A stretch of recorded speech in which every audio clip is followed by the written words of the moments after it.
नमस्कार दोस्तों, स्वागत है आपका शिक्षा ज्ञान की दुनिया के यूट्यूब चैनल पर।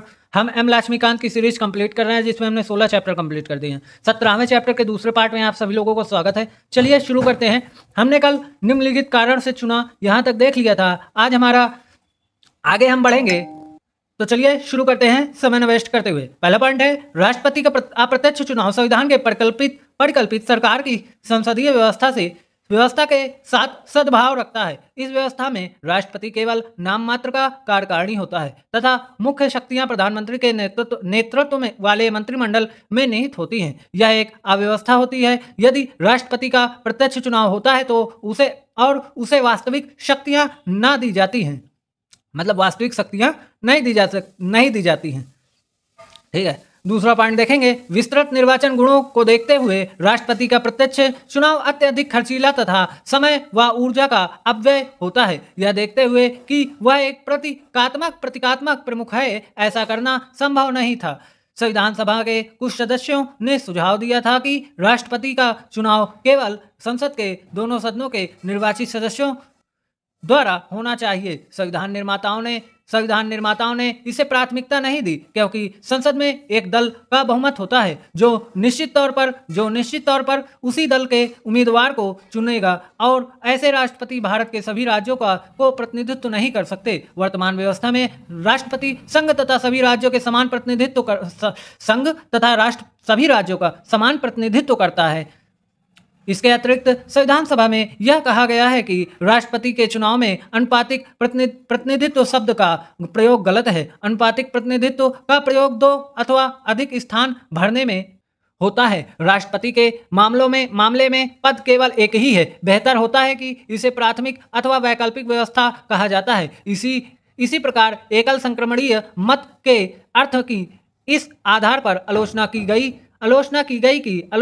गई किसी भी मतदाता का मत एकल ना होकर बहुसंख्यक होता है।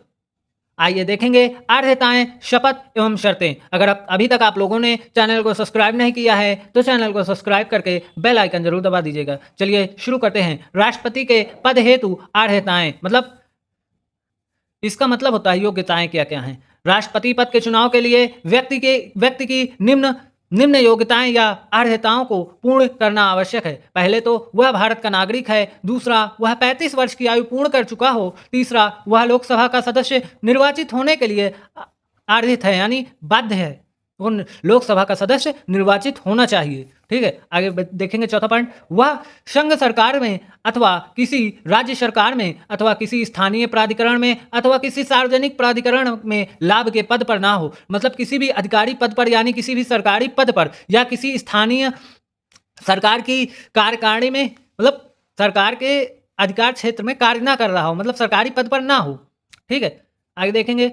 एक वर्तमान राष्ट्रपति अथवा उपराष्ट्रपति किसी राज्य का राज्यपाल और संघ तथा अथवा राज्य का मंत्री किसी लाभ के पद पर नहीं माना जाता।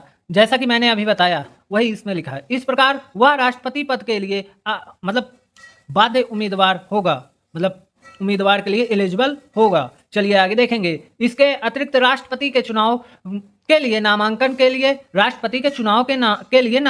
लिए उम्मीदवार के कम से कम 50 प्रस्तावक व 50 अनुमोदक होने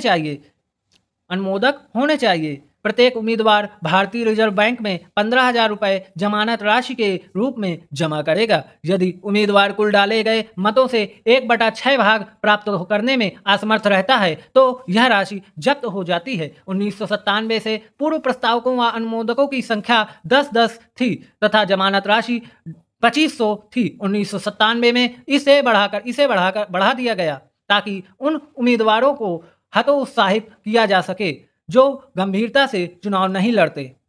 राष्ट्रपति द्वारा शपथ या प्रतिज्ञान हम कल देखेंगे। आज के लिए इतना ही। वीडियो अच्छा लगा हो तो वीडियो को शेयर, लाइक, चैनल को सब्सक्राइब करके बेल आइकन दबाना ना भूलें। बहुत बहुत धन्यवाद वीडियो पूरा देखने के लिए। भारत माता की जय।